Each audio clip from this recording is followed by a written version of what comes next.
Hey everybody, my name is Steven and welcome back to the Storytime channel. Without wasting any time, let's get into our stories of the day, but make sure you stick around to the end for a surprise. Are you sure that's what you want, sir? Long ago, when I was but a young man in the US Air Force, I was posted to work as a programmer on the master budget for the USAF and the Pentagon.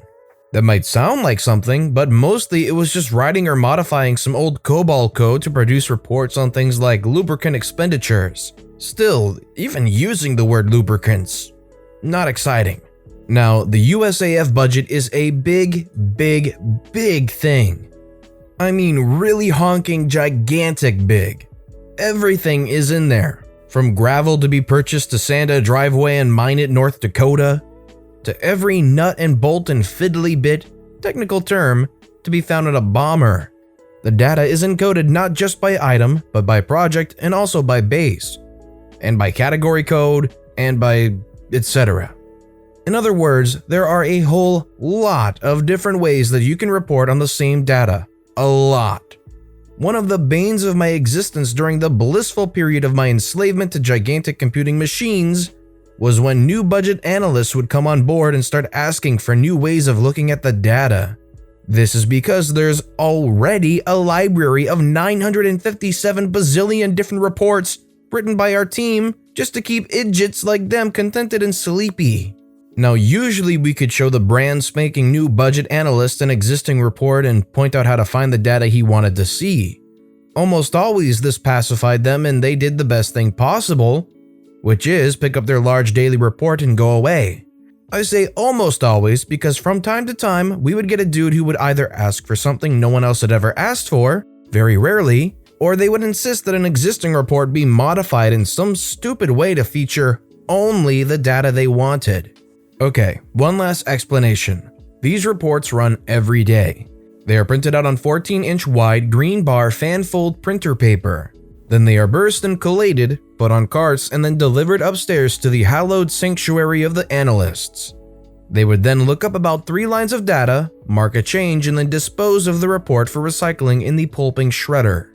So one day there is a new fire-breathing analyst prowling my floor looking for someone to bother.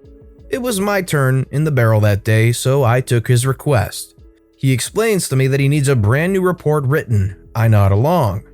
He says that for each line item in the US Air Force spares inventory, about 900 quadrillion things or so, to please print out the base that each individual component is assigned to, and then for each base that each item is assigned to, print out the code name of the logistics program associated.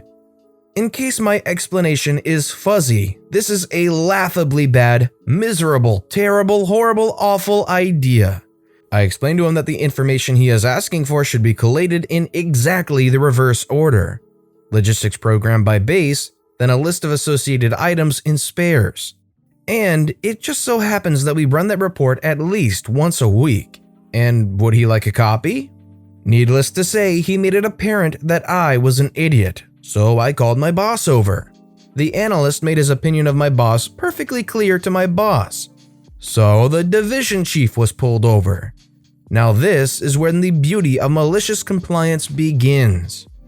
The analyst calls his boss's boss's boss and reports us for failure to make him happy. I get told by my boss to run the report. I smile and nod. I tell the analyst, Analyst sir, this is a large report. You do not mind if we run it tonight? He says, have it on my desk in the morning. My boss says, we will do our best, it's a big report. Are you certain that you want this big report? Analyst demands it.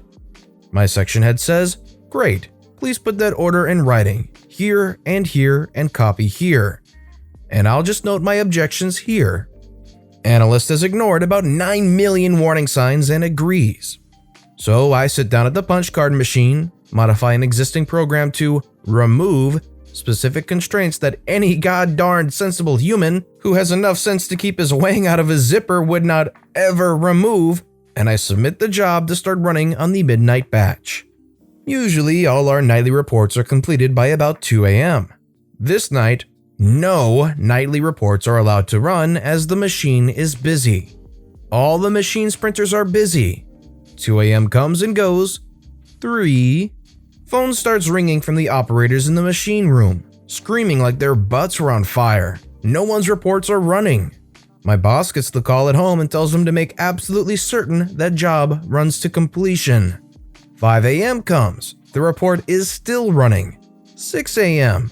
Finally, at about 7 a.m., one of the general officers in charge of the budget program is called and informed that no nightly reports have run at all, and there are several 100,000 pages of paper already spooled off the printers, with many, many millions more pages to come.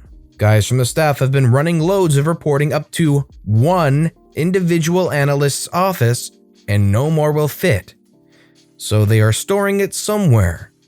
Now, our butts got choose something fierce, but in the military there's not really a lot that anyone can do when you have written legal orders from the chain of command that have also been verbally authorized by senior department officers. Not much at all. On the other hand, if you are a new budget analyst, it is entirely possible that you can get the butt reaming of a lifetime, and then get told, don't ever again ask the budget reports group to run a report for you as long as you work here. You are too stupid to breathe your own air. If you want something, ask another analyst to tell you if you actually need it, and then submit that request in writing to a senior officer. And that, kids, is the story of how I made someone disappear for 4 years. I can't imagine how it would feel to be this analyst the day after this happened. Imagine coming in and realizing your office is literally filled with papers. Ignoring the fact that you obviously wouldn't make the same mistake as the analyst. If you did, how would you handle this? Would you just quit on the spot? Shoot, I'd be considering it. Let me know in the comments below. Gogurt Explosion. Okay, this is a funny one with a happy ending, and no, not that type, you thirsty bees. I was 8 years old and it was New Year's Day. My family loved going to a pancake place back then. I don't know if other places have it, but it's called IHOP. And we went this New Year's morning because it sounded really good to all 4 of us. While there, both my sister and I ordered some breakfast that came included with those Gogurt yogurt tube things. For those who don't know, it's basically a thin plastic tube filled with yogurt. Anyway, my dad is not the most mature of fathers, and so he challenged me to a Gogurt duel. And being an 8-year-old, I obviously said yes. So now we're fighting with those Gogurts for a bit, all the while getting a glare from my mom, and he bonked me a little hard. And I said something to the effect of, "Ow, that hurt."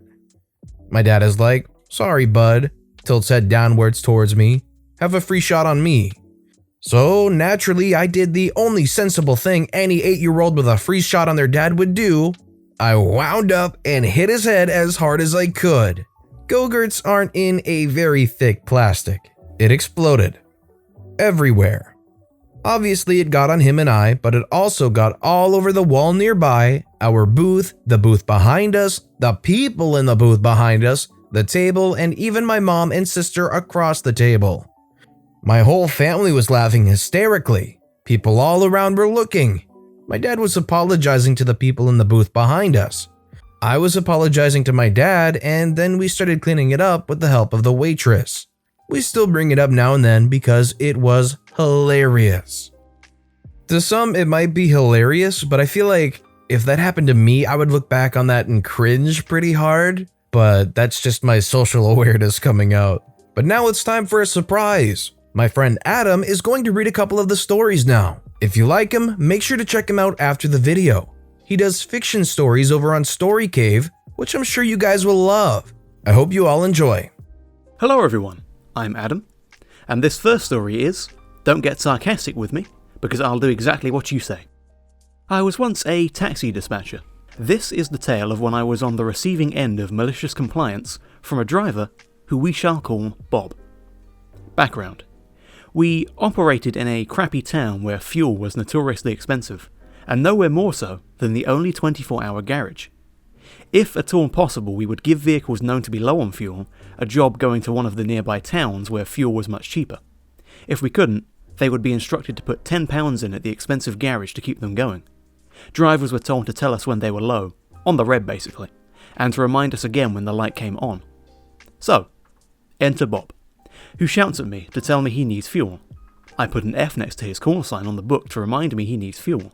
Sometime later, He tells me his light is on. So I tell him the best I can do is get him near the 24-hour garage and give him a job to that side of town. He shouts at me and says he's vacant and should he go and put fuel in? No, Bob, I want you to drive around until you run out.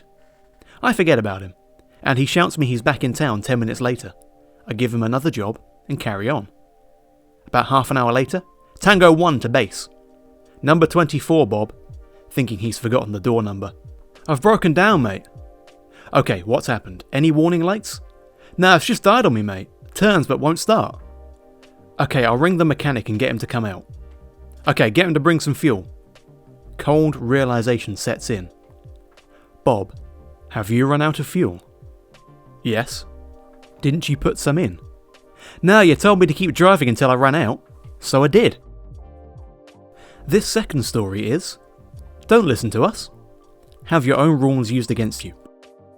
Where I used to work, we had a duty that involved being sat on a loading bay getting loaded and driving to another warehouse to get side-tipped. Open curtains on trailer and forklift unloads you. Usually they'd be waiting to load, so you would have it thrown on in about 20 minutes. At the other end you'd have maybe a 45-minute turnaround, if all went well, but often you could wait 2 hours. An important point to note is that the same company controlled both warehouses for the same customer. So they could have easily prioritised these inbound loads for tipping, but they wouldn't leave a bay free. Not enough loads were being done, so management's solution was to have the driver swap trailers at the dispatching warehouse. They would preload a trailer and you would drop your empty and couple to a loaded one. As the delays were at the unloading end, we suggested that it was better to drop the loaded one and collect an empty and go back down on live load. No, that's too hard to manage the yard at the receiving warehouse. You'll swap trailers at the dispatching warehouse. The physical task of uncoupling and recoupling probably takes about 10 minutes without checks. Trucks and trailers must be checked for defects at minimum once every 24 hours. Most companies require it to be done at the start and end of every shift and when swapping trailers. Ours said that vehicle checks should take 15 minutes, recorded on your tachograph card. Rewind a couple of weeks and someone gets told off for not doing his checks properly when dropping a trailer at the workshop, in and out within 15 minutes. A memo was issued saying you should be doing 15 minutes of checks on the trailer you drop, followed by 15 minutes on the trailer you collect. So once we started taking 45 minutes to swap trailers at the receiving warehouse and did even less runs than before, they stopped the practice and reverted back to live loading and tipping. If you enjoy my style, I do fictional stories over on my channel Story Cave, which you can see on screen now or in the description. Thank you.